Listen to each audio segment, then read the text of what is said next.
끝까지 하나님의 계명과 예수의 믿음을 지킨 그분의 백성들이 마침내 하나님의 보좌에 이르러 영원한 생명의 보상을 받게 될 것이고, 악인들은 반면에 영원한 멸망을 당하게 될 것입니다.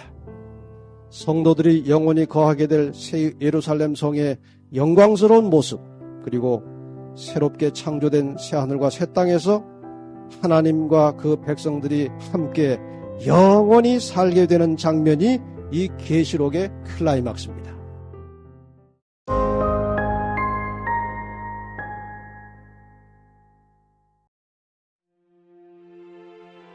종말 시대를 위한 예언서 요한계시록 연구, 강의 김대성 목사. 제4강 계시록의 코드를 푸는 세 가지 열쇠. 요한계시록에 대하여 이렇게 증거하고 있습니다. 계시록 1장 1절과 2절을 보면, 예수 그리스도의 계시라, 이는 하나님이 그에게 주사 반드시 속히 될 일을 그 종들에게 보이시려고 그 천사를 그 종 요한에게 보내어 지시하신 것이라. 2절입니다. 요한은 하나님의 말씀과 예수 그리스도의 증거, 곧 자기의 본 것을 다 증거하였느니라. 여기 두 단어를 잘 주시하시기 바랍니다. 하나님의 말씀과 예수 그리스도의 증거, 이 둘을 하나로 묶었습니다.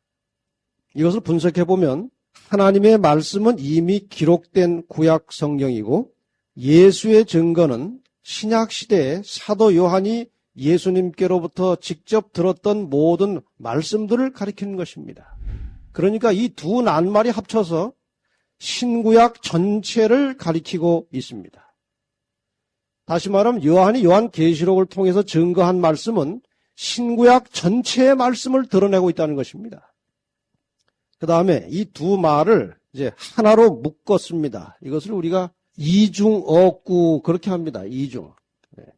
같은 말을 이렇게 엎치고 덮쳐서 강화시키는 것을 말합니다. 성경절 하나 예를 들어보겠습니다. 시편 33편 9절입니다.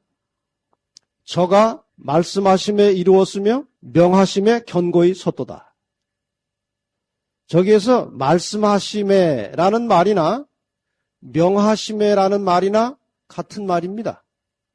그리고 이루었다는 말이나 견고히 섰다는 말이나 같은 말입니다. 그러니까 히브리 문학적으로 이러한 표현이 성경에 자주 많이 나옵니다. 하나 예를 더 볼까요? 시편 19편 7절 8절에 보면, 여호와의 율법은 완전하여 영혼을 소성케 하고 여호와의 증거는 확실하여 우둔한 자로 지혜롭게 하며 여호와의 교훈은 정직하여 마음을 기쁘게 하고 여호와의 계명은 순결하여 눈을 밝게 하도다. 저기 노란색으로 된 글자들은 사실은 다 같이 하나님의 말씀을 가리키는 표현들입니다. 그런데 여러 가지로 표현이 되었습니다. 그러면서 그 말씀에 대하여 힘을 주고 있는 것입니다. 그런 의미에서 요한계시록 여기에 표현된 하나님의 말씀과 예수 그리스도의 증거라고 하는 이 두 말은 합쳐져서 하나의 하나님의 신적인 권위를 부여하고 있습니다. 구약과 신약은 똑같이 하나님의 권위를 드러내는 하나님의 말씀이라고 하는 사실을 우리에게 가르쳐주고 있습니다.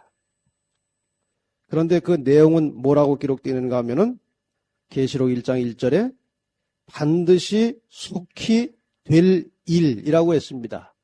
지나간 일이 아니고 속히 성취될 일이 어디에 기록된 것입니까? 계시록에 기록된 것입니다. 그런데 다니엘서에 보면, 다니엘서 2장 28절에 보면 후일에 될 일, 다니엘 2장 29절 45절에 보면 장래일, 다 이렇게 되어 있습니다. 그래서 다니엘과 계시록은 다, 다니엘서는 다니엘 시대로부터 이후에 있을 일, 계시록은 사도 요한의 시대로부터 그 후에 있을 일들을 기록해 놓는 것입니다. 다니엘과 계시록을 이렇게 비교하시면 상당히 정확하게 이해가 되는 것입니다. 대개 선지자들에게 하나님께서 예언을 주실 때는 그 선지자가 살고 있는 그 당대로부터 앞으로 있을 일들을 예언으로 보여주십니다.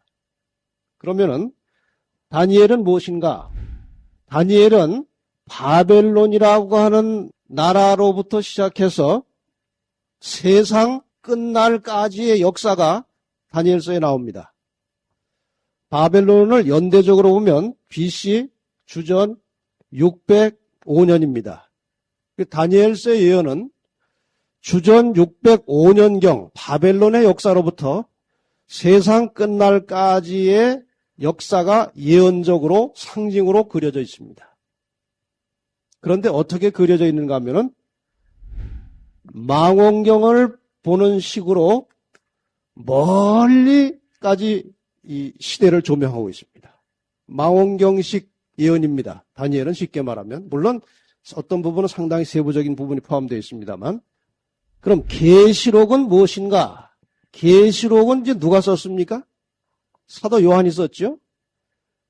요한은 BC 605년 이후로 약 700년 가까이 지난 후에 연대로 말하면 AD 97, 8년경이니까 그저 쉽게 100년으로 잡겠습니다.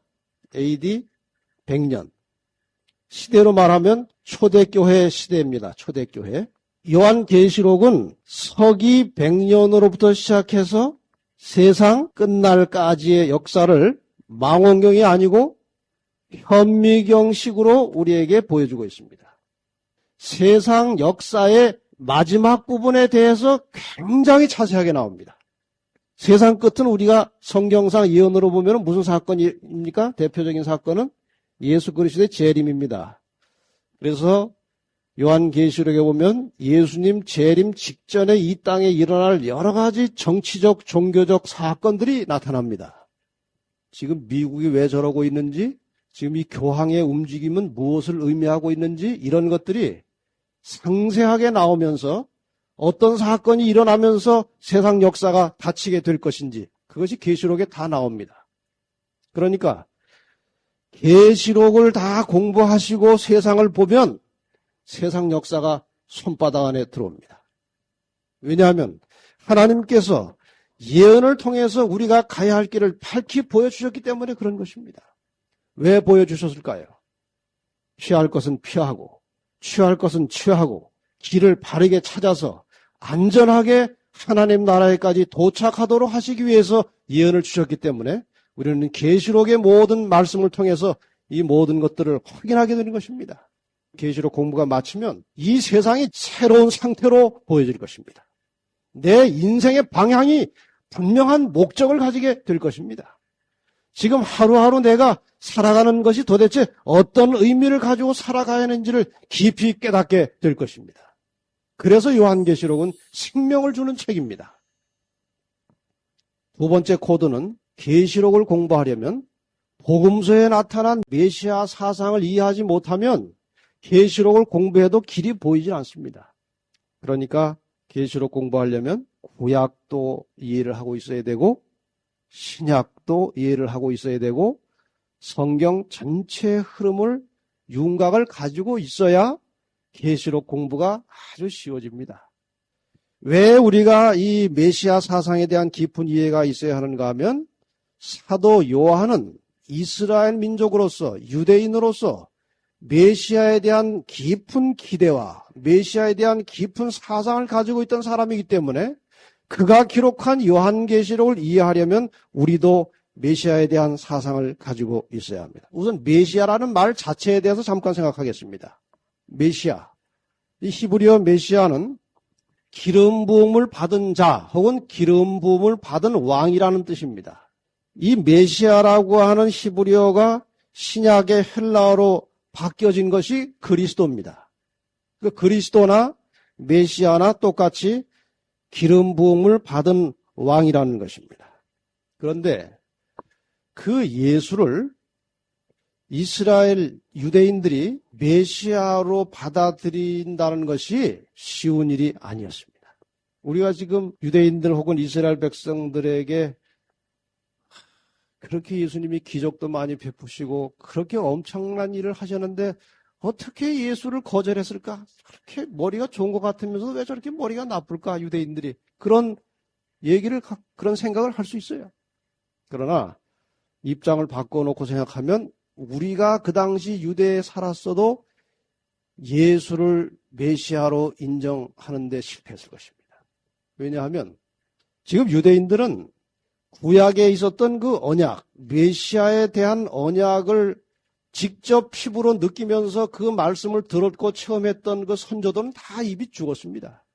그 다음에 이제 글로 구전으로 내려와서 이제 메시아 사상을 가지고 있었는데 당장 현실이 문제예요. 로마로부터 아주 극심한 압제를 받으면서 정말 하나님에 대한 신앙을 제대로 표현하기도 어렵고 아주 어렵고 고달픈 생활을 하고 있었기 때문에 지금 구약에 언약된 그 메시아에 대하여 이스라엘 이 유대인들은 어떤 개념을 가지고 있었는가 하면 빨리 메시아가 나타나가지고 1차적으로 어디를 쳐부셔버렸으면 좋겠어요. 로마를 쳐부시고 해방시켜서 이 세계에 아주 우뚝 선 최강국을 만들어주기를 기대하고 있었어요. 그런데 어디 촌 동네 나사렛에서 정말 볼품없는 한 남자가 나타나더니 자기가 메시아라고 하는데 그거 도무지 이 유대 지도자들이 메시아로 받아들일 수가 없었습니다.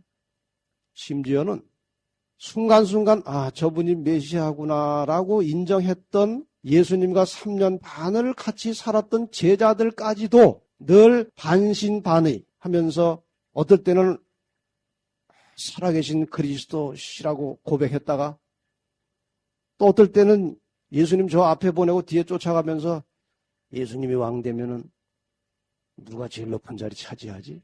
그런 거 가지고 또 다투기도 하고 또 사는 게 워낙 가난하다 보니까 저 예수님이 어떻게 좀 확 해가지고 우리를 좀 부자로 만들어 주시지 않나? 또 어쨌든 왕이 될 분 같은데 왕 되면 이제 뭐 한 자리씩 하면 또 살림이 괜찮아지겠지. 그런 생각을 하고 살다가 그것이 언제 들통이 났는가 하면은 십자가에 돌아가시기 전에 예수님이 잡혀가니까 다 도망가 버렸습니다. 제일 큰 소리 치던 베드로는 3번 부인하고 맹세하고 저주해 가면서 나 저 사람 모른다고. 그러던 제자들이 도대체 무슨 계기 때문에 자기의 목숨을 걸고 그리스도의 메시아이심을 온 세상에 전파하게 되었느냐 하는 것입니다. 무엇 때문에? 죽기 직전까지만 해도 그렇게 비겁하고 도망다니고 피해 다니던 제자들이 도대체 무엇 때문에 그렇게 목숨 걸고 그리스도를 증거하는 메시아 사상으로 충만한 증인들이 되었느냐 하는 것입니다. 그것이 바로 그리스도의 죽음을 틀림없이 봤는데 살아서 나타나신 것입니다. 그리고 40일 동안 다니시더니 여러 사람이 보는 중에 하늘로 올라가는 것입니다.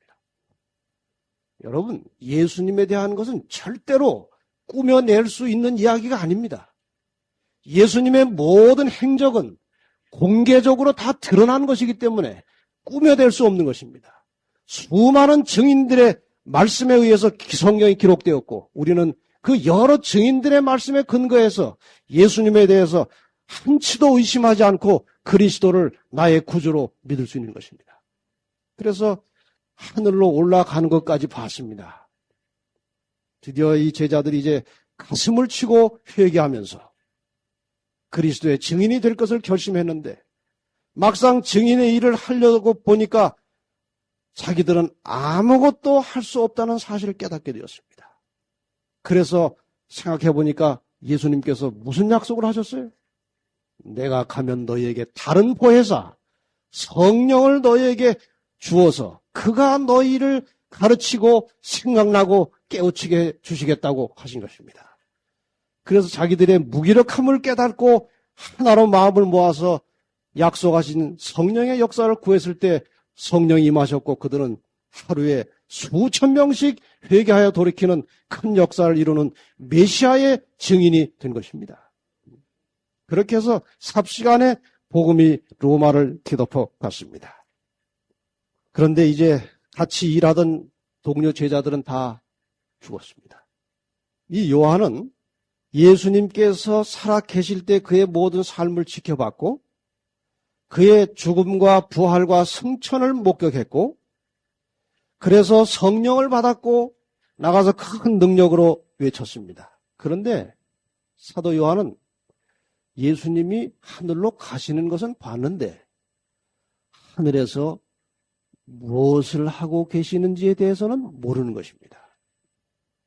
그런데 이제 요한이 이제 나이 많아서 거의 이제 생명이 다해갈 늙음하게 밤모섬에 있을 때 하늘이 열리고 자기들이 보는 가운데서 올라가신 예수님이 하늘에 가셔서 무슨 일을 하고 계신지를 본 것입니다. 사도 요한이 밤모섬에서 하늘을 열리고 자기들과 함께 사시던 예수님을 그 계시 가운데 봤을 때 얼마나 기분이 좋았을까요? 그래서 예수님께서 하늘에 가셔서 하신 일을 가만히 보니까 십자가의 은혜를 통해서 구원받은 하나님의 백성들을 이 세상으로부터 데려가시기 위해서 모든 절차를 진행하고 계셨습니다. 이 이야기가 계시록에 나오는 것입니다. 그 다음에 사도 요한에게 내가 이제 곧 너희를 데리러 갈 것인데 내가 너희를 데리러 가기 전에 세상에 이런 일도 있고 저런 일도 있고 이런 역사들이 벌어질 것이다. 이것이 내 시대에 이루어질 일이 아니고 앞으로 있을 일이다. 후일에 될 일이다. 그러나 너는 훗날에 나의 백성들을 위해서 이 글을 기록하라는 것입니다. 그래서 요한이 이 마지막 시대를 사는 우리를 위해서 상세하게 기록해 놓은 책이 바로 요한계시록입니다. 이스라엘이 애굽에서 구출되어서 나온 그 장면은 우리가 장차 예수 그리스도의 재림과 함께 이 땅에서 구출받아서 올라갈 상황과 거의 같은 것입니다. 실물 교훈입니다. 이스라엘 백성들이 애굽에서 나오려고 할 때 바로가 그냥 나가라 그랬습니까? 어떻게 해서라도 안 내보내려고 수없이 거짓말을 해가면서 재앙이 너무 힘들면 빨리 가라 그랬다가 재앙만 거둬지면 다시 또 취소하고 또 그런 일을 반복해가면서 안 보내려고 했습니다. 그래서 10개의 재앙을 통해서 애굽을 쑥밭으로 만들어버리고 마지막 순간에 이스라엘 백성들은 극적으로 탈출해 나옵니다. 극적으로 탈출해 나오기 직전의 사건이 무엇인가 하면 마지막 장자 죽이는 재앙 시에 이스라엘 집의 문설주에 뭐를 발랐습니까? 어린 양의 피를 발랐습니다. 어린 양의 피를 바르고 그 피 발려진 집을 천사가 그냥 통과해서 넘어갔고 피가 없는 집에 애굽 모든 집에 들어가서 초태생, 가축이든지 사람이든지 초태생은 다 죽여갔습니다. 이스라엘 집에 장남이 살아난 것은 어린 양의 피 때문에 살아난 것입니다. 이 똑같은 현상이 마지막 때 다시 한번 일어나는 것입니다. 여러분, 우리가 구원받아 하늘나라로 가려고 할 때 사탄이 이 세상의 세력들이 잘 놔주겠습니까? 절대로 순순하게 하나님의 백성들을 놔주지 않을 것입니다. 그래서 계시록 15장과 16장에 보면 7 재앙이 쏟아집니다. 사정없이 이 지구에 하나님의 진노가 부어집니다. 그리고 7째 재앙 마지막 부분에 하늘이 열리고 예수께서 나타나십니다. 아주 극적인 장면입니다. 예수님의 재림은 절대로 두려운 일이 아닙니다. 상황 자체가 예수님이 나타나지 않으면 이 땅의 세력으로부터 완전히 떼죽음을 당할 판입니다. 그런 아주 위기의 순간에 하늘이 열리고 주님이 오시는 것이기 때문에 정말 감격스러운 순간이 될 것입니다. 그래서 이제 그 마지막 순간은 역시 이스라엘이 애굽을 탈출해 나올 때 어린 양의 피에 의해서 구출함을 받았듯이 우리도 마지막 순간까지 우리의 어떤 공로를 가지고 구원받는 것이 아니라 전적으로 그리스도의 보혈에 의해서 우리는 마지막 순간에도 구원을 받게 되는 것입니다. 자신을 의지하고 살던 사람들은 이 땅의 마지막 시련 때, 재앙 때 다 거꾸로질 것입니다. 오직 예수 그리스도의 보혈과 그분의 공로를 의지하는 믿음을 가지고 말씀에 순종하며 살던 사람들만이 살아서 주님을 만나게 될 것입니다.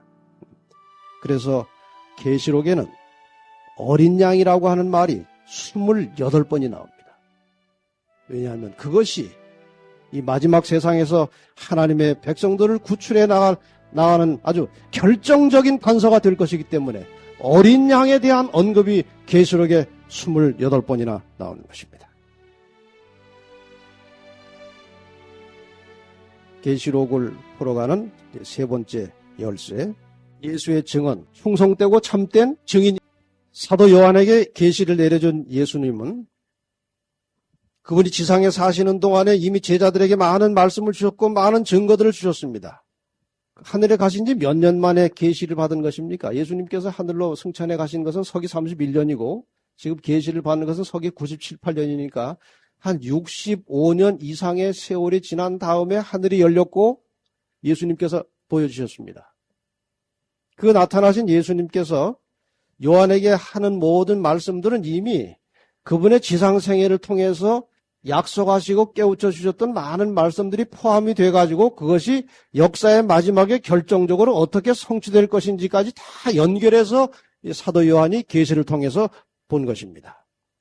그런데 예수님의 지상생애를 통해서 사도 요한은 예수님에 대하여 아주 100% 신뢰심을 가진 사도였습니다. 예수님께서 하신 말씀 1%도 의심 없이 믿고 받아들였습니다. 바로 그분이 하늘에서 나타나셨고 그분이 주시는 계시이기 때문에 그분이 주시는 계시를 0.1%도 의심 없이 그대로 받아서 기록한 것입니다. 그래서 사도 요한이 예수에 대하여 증거한 표현 중에 하나는 예수님에 대해서 충성되고 참된 증인이라고 하는 표현을 썼습니다. 믿을 수 있는 분입니다. 변개치 않는 분입니다. 그분이 하신 말씀과 약속은 반드시 성취될 것이기 때문에 충성되고 참된 증인이라고 하는 표현을 사용하고 있는 것입니다. 예수님이 충성되고 참된 증인이시라면 성경, 예수님에 대하여 말하고 있는 성경도 충성되고 참된 증인입니다. 맞습니까? 예수님이 증인이면 성경도 증인입니다. 그래서 계시록에 보면 두 증인이라고 하는 말이 나옵니다. 그 두 증인은 뭘까요? 구약과 신약 성경입니다. 그러니까 열쇠를 모르면 계시록 읽어도 잘 풀어지질 않아요. 그러나 지금 이와 같은 배경 지식을 가지고 계시록을 보면 두 증인, 그거 구약과 신약 성경이구나. 금방 이해할 수 있겠죠? 요한계시록 11장에 그 두 증인에 대한 말씀이 나오는데요. 이 두 증인에 대하여 커넷 스트랜드 박사가 기록한 글을 잠깐 소개하고 넘어가겠습니다. 계시록에서 하나님의 말씀과 예수 그리스도의 증언에 대한 충성은 믿음 있는 자와 믿음 없는 자를 갈라놓으며 요한 자신의 유배와 다른 신도들의 순교에서 보는 것과 같은 박해를 초래한다. 말이 조금 어렵기 때문에 설명을 드리겠습니다. 하나님의 말씀, 예수 그리스도의 증언에 대하여 충성을 한다는 것은 믿음이 있다는 말이고 이 말씀에 대하여 충성하지 않는다는 말은 믿음이 없다는 말입니다. 그 다음에 이 말씀에 대하여 충성하게 될 때에 사도 요한이 말씀에 충성했을 때에 박해가 왔습니다. 오늘날도 하나님 말씀에 충성하는 사람들에게는 이 세상으로부터 박해가 오고 피할 수 없습니다. 우리는 그것을 각오를 하고 살아야 됩니다.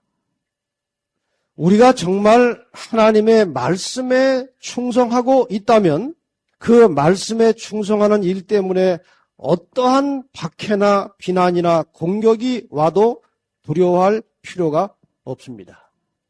절대로 우리가 두려워할 일은 우리가 말씀에서 멀어지는가에 대하여 두려워할 일이지 말씀에 충성하기 때문에 닥쳐오는 환난이나 핍박이나 고난에 대해서는 절대로 두려워할 필요가 없습니다. 왜냐하면 그 이후에 영원한 생명이 보장되어 있기 때문에, 승리의 면류관이 보장되어 있기 때문에 그런 것입니다. 그래서 성경대로 산다는 이유 때문에 이단 말을 들을 때에 그거 아무것도 아닙니다. 그렇지 않습니까? 성경대로 산다고 해서 이단이라는 말을 듣는 것은 절대로 두려워할 말이 아닙니다. 여러분, 언제나 다른 사람이 나를 무엇이라고 어떻게 생각하느냐에 관심 갖고 그런 것 때문에 두려워하지 마시고 항상 하나님의 말씀에 충성스럽게 살기 위해서 기도하고 노력하시길 바랍니다. 그것이 최고의 신앙입니다. 그래서 우리는 예수의 증언, 하나님의 말씀에 대하여 충성스러운 마음을 가질 때 예수 그리스도에 대하여 증언할 수 있는 증인이 될 수 있다는 것입니다.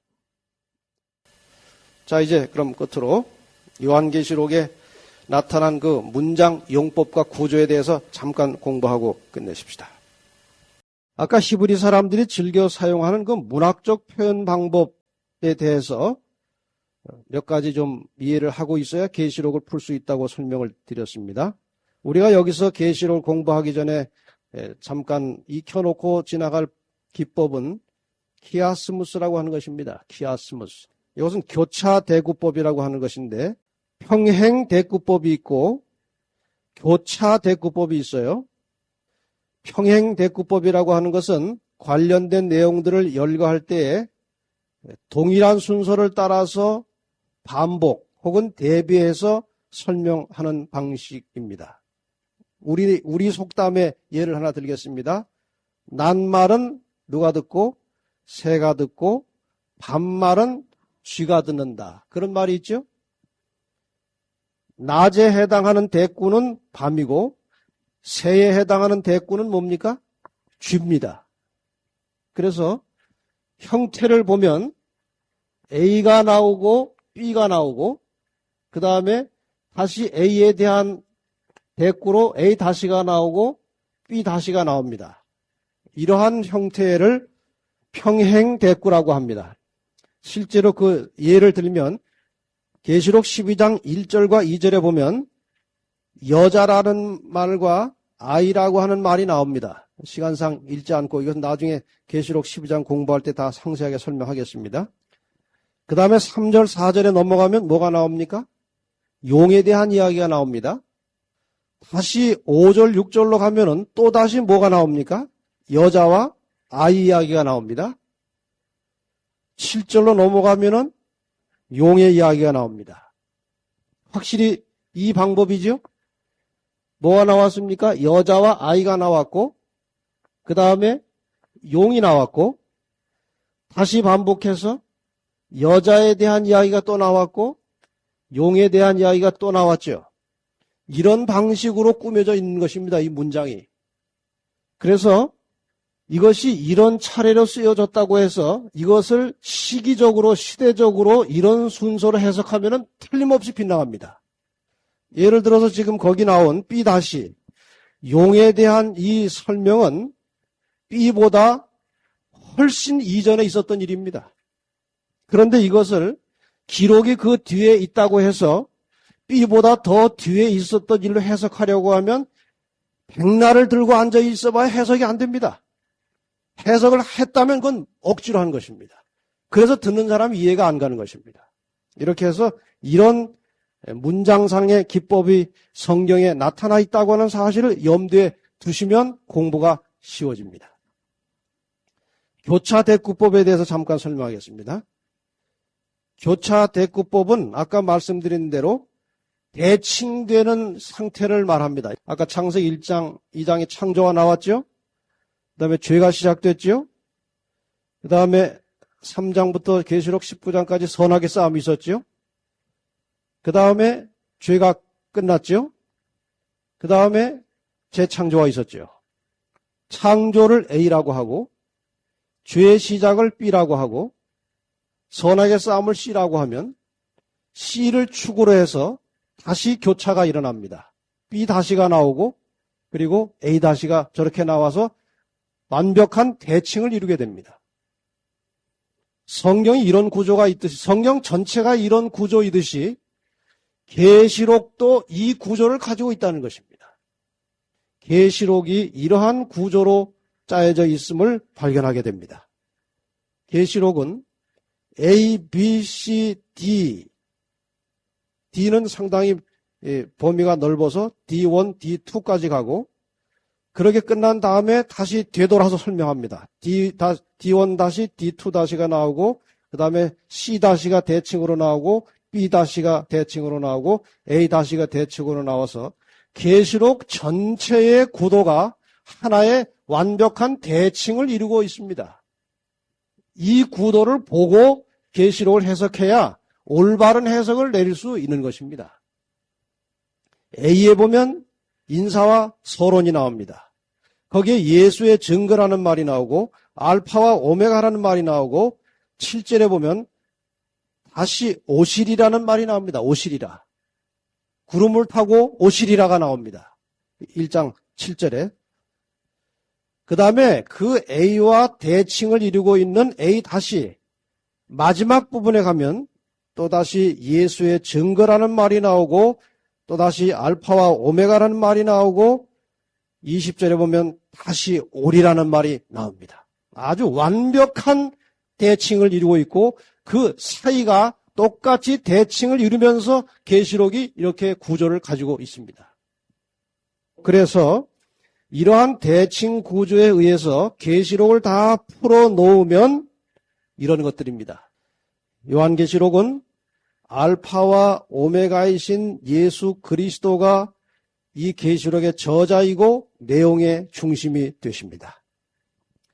예수께서는 그분의 심판과 재림 때까지 세상과 싸우면서 진리를 수호하고 이 땅에 세워진 하나님의 교회를 지켜나갈 그의 백성들에게 시대별로 적절한 필요한 권면을 주고 계십니다.